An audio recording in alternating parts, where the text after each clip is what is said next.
Hi boys and girls, I hope you're having a wonderful day so far. So in today's video, we're going to continue reading Frankly Frannie Doggy Daycare.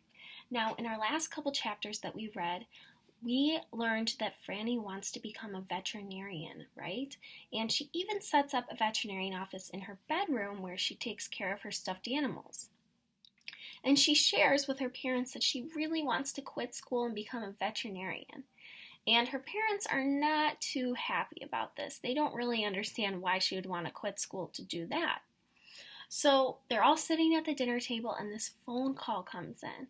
And the phone keeps ringing and no one's answering because Frannie's mom doesn't like to answer phones while they're eating dinner. So the phone just keeps ringing. So let's keep reading and see what happens next. We are on chapter 4. When the person called back a third time, my dad rushed out of his seat and picked up the phone. We could only hear his end of the conversation, and it went like this. "Oh no, that's terrible. What happened?" Uh-huh. You're kidding. Of course. Really? That's so exciting. Don't be silly. We'd be happy to do it. Oh, she'll love that. My mom and I looked at each other. How can something be terrible and exciting at the same time? Okay, will do. We'll see you soon, my dad said. When my dad sat back down, he looked upset. What is it, Dan? Magoo broke her leg. Magoo is my dad's sister, which makes her my aunt. Her real name is Margaret, but instead of saying that name, when I was a baby, I said Magoo, so it just stuck. How? My dad looked right at me when he said the answer. She tripped over her dog.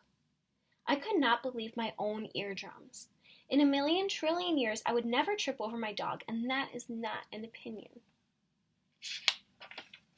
So, what's the exciting part? Asked my mom. This question really excited my father.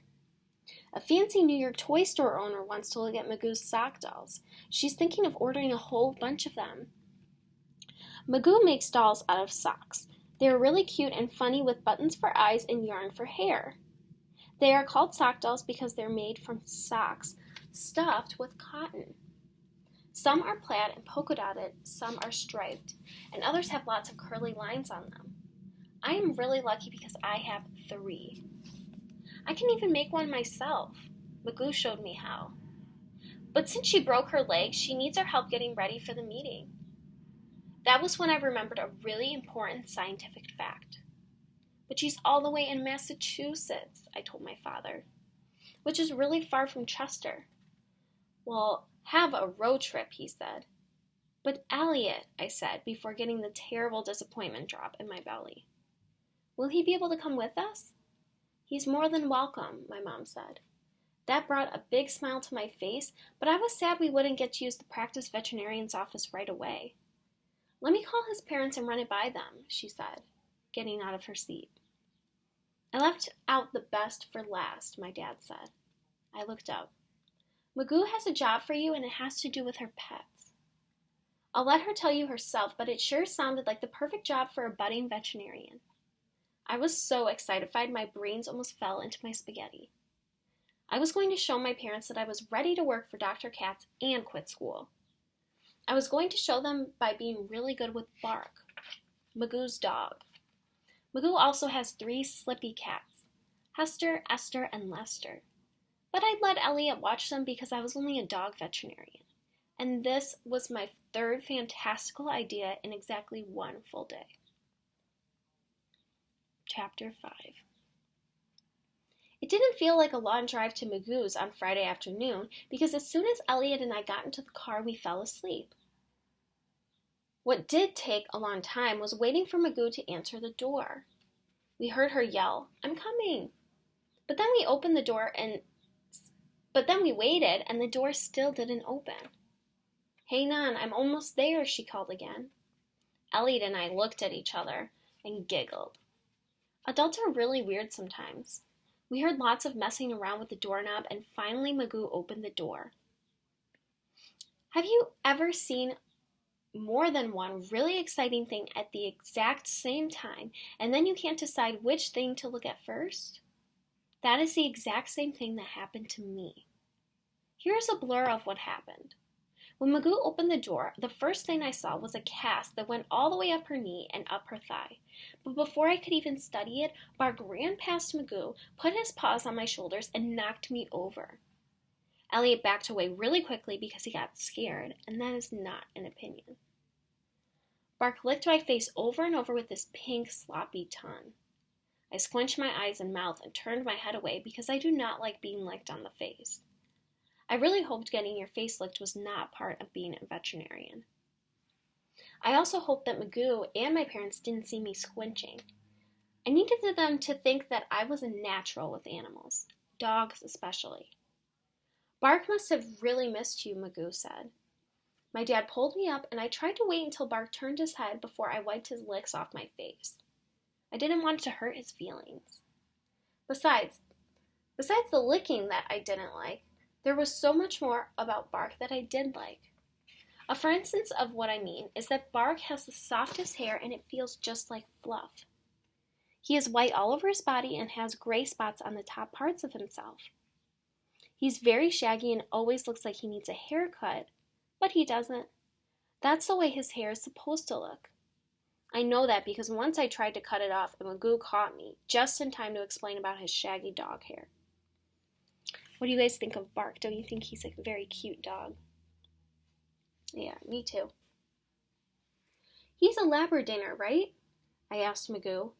Now was my chance to show her how much I knew about dogs. No, just plain old sheepdog, she said. She was certainly not right about that. I knew a Labrador when I saw one.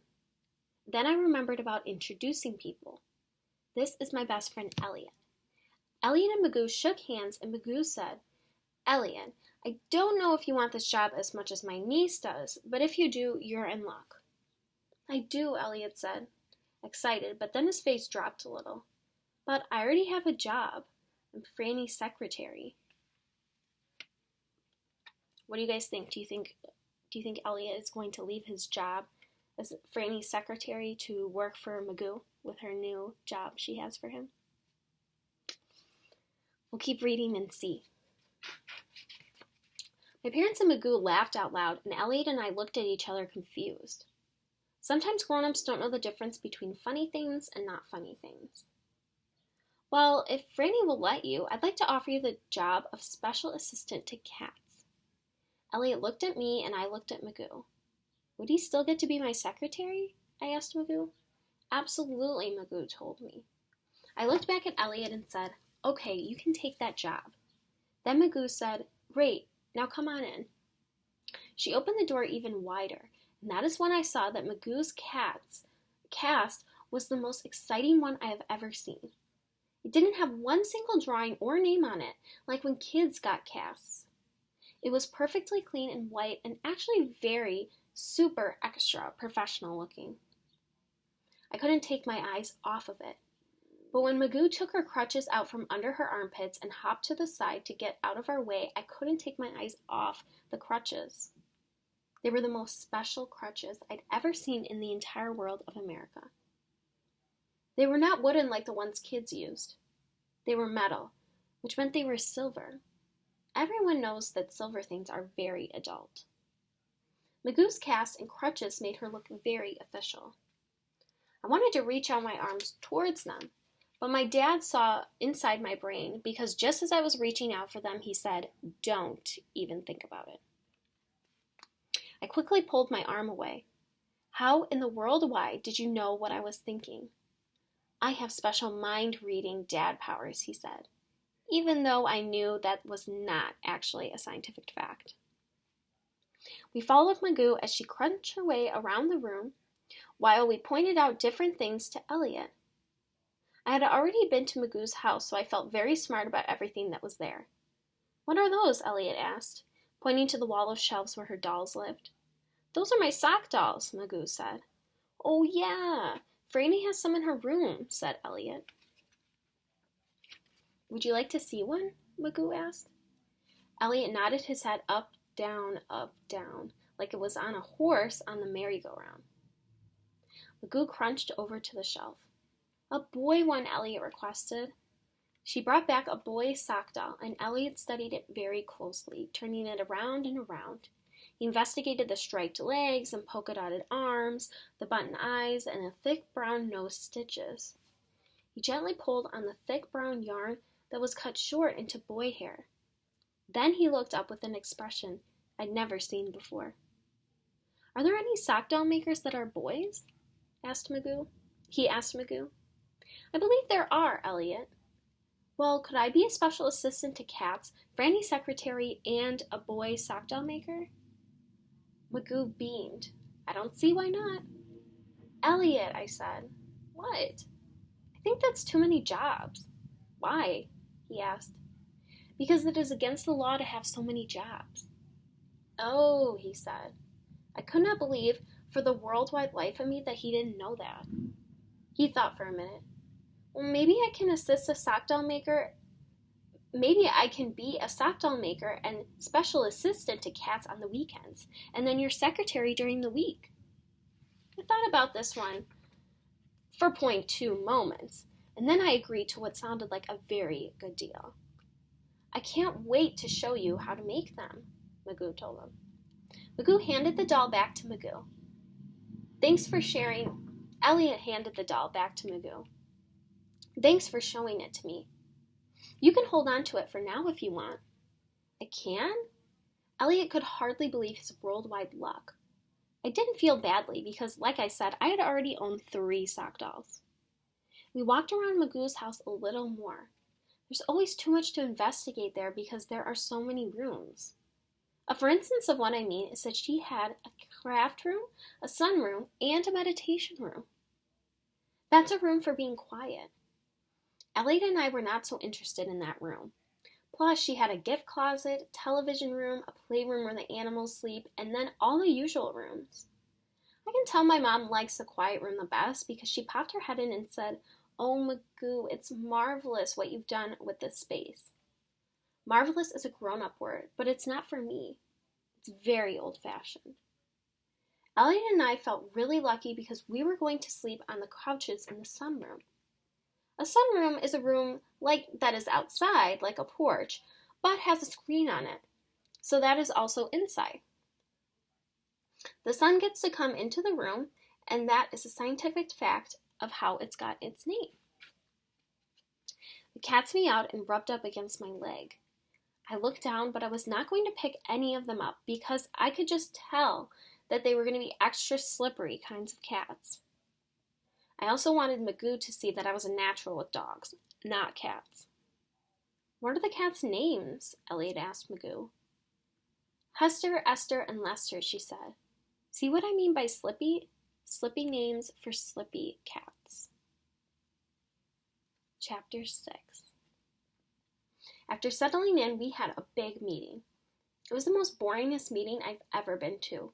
Elliot, too. I doodled in my head and passed notes to Elliot using just my brainwaves. I knew he was going to do it too because we got the most boring fight at the same times. The only time it was not boring was when Magoo explained about the fancy toy store person. She's in town for only 1 day. She is very interested in looking at my sock dolls because she might want to sell them in her store. "It's just so exciting," my mom said. I could tell she really meant it because her eyes looked very sparkly. "They have sock doll stores?" Elliot asked with his mouth wide open. Magoo laughed. "It's more like a store that sells lots of toys and dolls.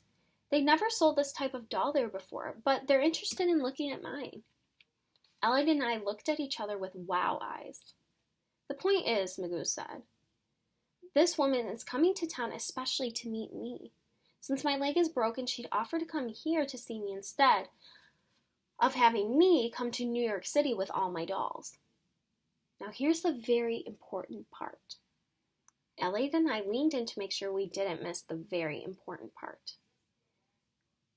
The toy store woman is very, very allergic to cats. Because I have 3 cats, we have to start cleaning very early on Sunday. We need to vacuum everywhere and close the cats up in the TV room. We have to make sure her visit is as comfortable and itch-free as possible. There can't be cat hair anywhere. Are any of you guys here allergic to cats? That probably wouldn't be a good feeling if you're allergic to cats if you came across cat hair, right? Probably would be itchy. Do we get to come to the meeting, I asked. Unfortunately, no, Magoo said. Unfortunately is a good grown-up word I need to use for. But you are going to go in the car with your dad and pick her up on Sunday. Fun, I said. Elliot agreed. The most important thing is that there cannot be one single cat here in this house. Then my dad talked and told Elliot how to feed the cats. His instructions sounded like this. Boring, boring, boring, boring, boring, a little more boring, even boringer. One last time with the boringness of boring, until finally your ears close shut so you never have to hear anything boring again. We all clear? My dad asked. Everyone nodded yes. Good, then let's get to work. This house needs to be in tip-top order for Magoo's big meeting, and Bark needs to be walked. That was my cue. When Elliot went into the kitchen to open the smelly bag of cat food, I went and got Bark's leash from the front hall table. Then I went over and clipped it into Bark's collar like a professional leasher. That is when Magoo said with a big I forgot something in her voice. Oh shoot, Frannie. I looked up. I forgot to tell you your job title. I was so excited to hear my title, I held my breath. I was so busy telling Elliot about his job, I forgot to tell you about yours. You are the president of cats. Cats? My mouth fell off my entire face. But I'm going to be a dog veterinarian. I said, not a cat one. I know, sweetie, Magoo said, but Bark is just too big for you. No, he's not too big. He's the perfect size, I said. And just when I said that, Bark jumped on me and knocked me down. Sorry, sweetie. Maybe next year when you're bigger. Next year?